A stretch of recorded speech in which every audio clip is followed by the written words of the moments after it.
July 21st, 2022. Let's do this recap.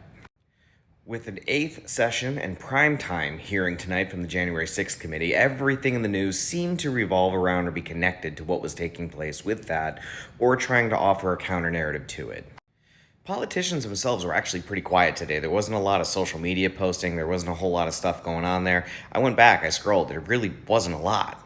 There was a lot of news flurries, though. Now, if you go to the MSNBCs, the Occupy Democrats, the tend to be pro-Democrat sites that are out there, it was all focused on the January 6th. It was a lot of speculation about what was going to happen, some of which came true, some of which didn't. Again, always got to be careful about that speculation.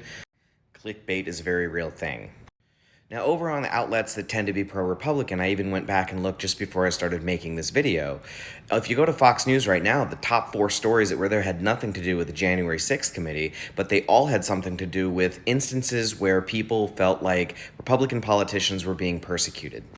While the Democratic sites are primarily focusing on threats to democracy, the pro-Republican sites are pretty much focusing on the fact and hammering home a narrative that people who adhere to that ideology are being persecuted in this country right now. And that's the recap for July 21st.